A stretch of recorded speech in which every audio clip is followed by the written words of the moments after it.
Hi Gemini, welcome to your week ahead Taroscope with me, Raphael from Reydiant Reality.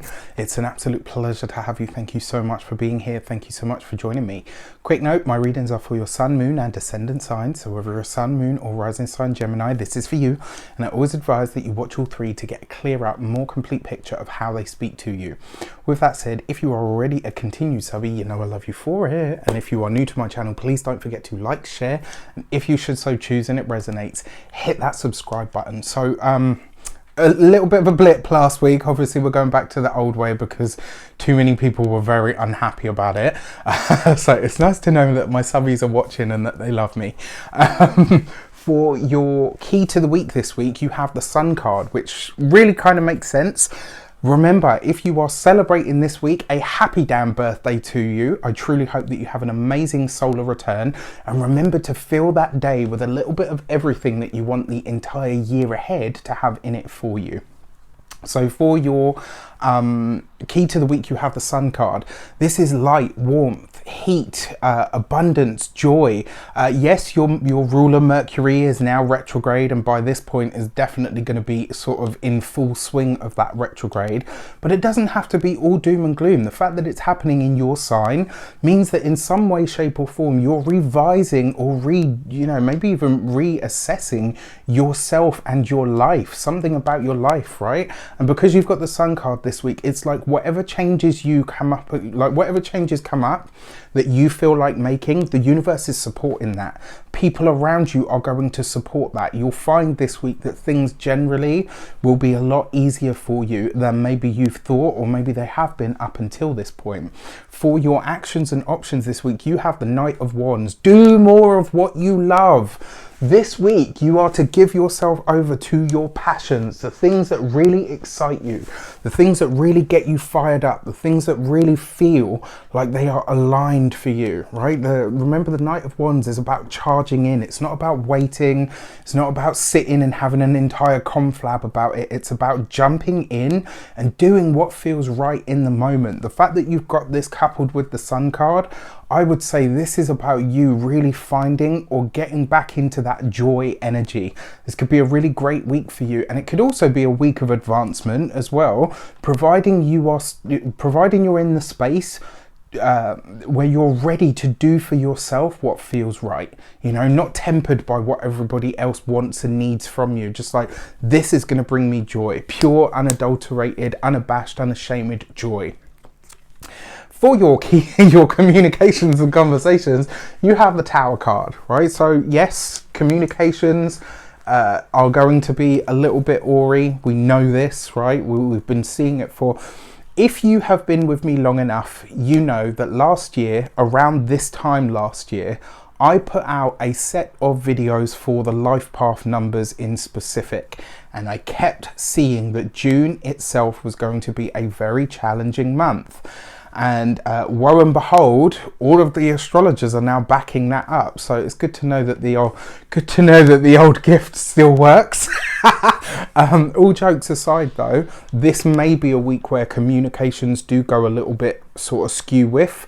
You might find as well, this is not a week, and I repeat, this is not a week to purchase new technological items, especially for Gemini people, Sun, Moon or Ascendant. This would also be a week where, if you can absolutely avoid it, avoid the heavy or the confrontational conversations. This week you want to keep it light-hearted, you want to keep it fun, you want to keep it free and frivolous.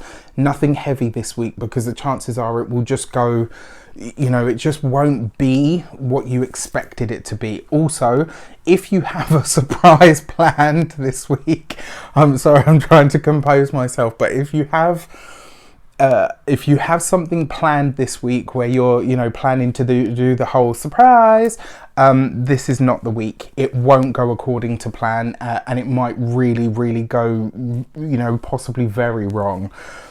This could be, maybe you plan to propose to somebody, you put the ring in the glass of champagne and they end up swallowing it. Do you know what? I touch wood on that. I hope I'm wrong, but that's what I mean. Like, it could go horribly wrong. All right, so this is not a week for it. Wait for that stuff for later. All right, it will come. You'll have time for it. For those of you that work for somebody else, this could be a really great surprise. Maybe you're put forward for something. Maybe you're, you know, the funny thing is, in my mind's eye, just at that moment, I had this image of someone that I know as a Gemini at work stuffing their face with a cream cake, and then the boss comes in and says, oh, by the way, everyone, congratulations to this person. No, they're like literally mid sort of snuffle. So yeah, just, I mean, it could be a great surprise nonetheless, but it could just as easily be that you are put on the spot or put in the spotlight in some way that you didn't expect to be, which, you know, not necessarily a bad thing. For those of you that work for yourselves, business owners, entrepreneurs, solopreneurs, this week, any technological communication, which nowadays is basically every communication, but this week, if you're having a back and forth over email, pick up the damn phone. All right, just pick up the phone. Don't do that whole back and forth thing this week on email, because the chances are something will be lost in translation. And if you are having a phone call, take some notes so that you're, you know, agreed on what's happening. For those of you that are retired or no longer working, well, look, this week you could be called upon for the grandkids. You could be called upon for something that somebody needs assistance with. You might even, for some of you, a select few of you, be called away on a trip that you didn't expect to have to take. So just be aware that that energy is floating around in the ether as well. For your money and materials, you've got the Ten of Pentacles. Your finances look fine. They look great even. I would say as well, because you've got the Tower card and the Sun card, this could be a spontaneous windfall of some sort. Play your lottery ticket, you know, bet some money on a horse, not your house, the dog, the car and the kids. Like some money, you know, some money that you can afford to put out there. Not, do you know what I mean? If for those of you that are looking to take a punt into the crypto energy, I got to be really honest with you, because this energy is basically saying to me, this is all or nothing.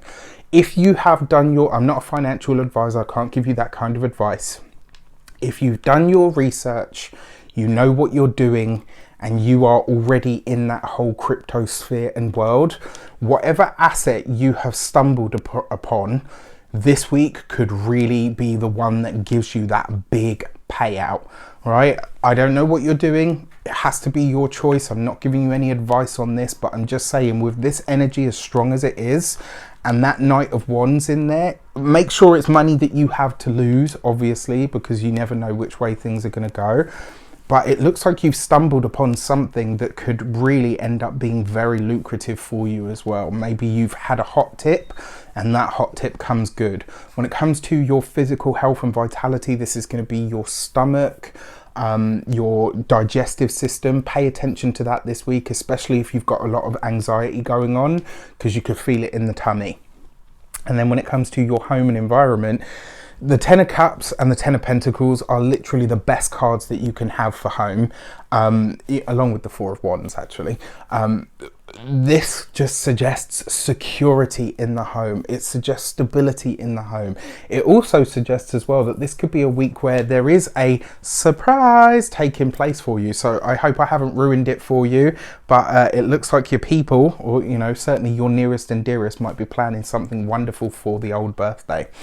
You know, if you're sun sign Gemini. For your love and relations, you have the Four of Swords. For those of you that have had challenging times of it in your relationships, this week is going to offer you a reprieve. And the thing with Geminis is you guys like to talk about things. This week I'm going to tell you not to, right? This is the week where you have to bite your tongue. What you feel may be you going in to fix something at this point may only make it worse, right? The Sun card is there saying it will sort itself out. You know, it's kind of like that thing, you know, when you've got a spot and you just can't leave it alone and you keep picking at it, and before you know it, it sort of balloons, right? This is that kind of energy. For those of you that are in relationships and partnerships, trying to fix it this week is only going to make it worse. Give it a reprieve. Give it a moment where you can stand back from it. I feel like you'll get more out of that than you will sort of picking at it. When it comes to your physical, for those of you that are single, it looks like those of you that are single are talking to someone, but if I'm honest, because you've got that Tower card there, I don't think it goes much beyond just talking to this person. I'm not entirely sure there for the long haul. Just my 2 cents. With that said, I wish you an abundance of all of that good stuff. Remember, have an amazing birthday. I truly hope that you have a great week, whether you're a sun, moon or ascendant Gemini. Take care, and I'll speak to you soon.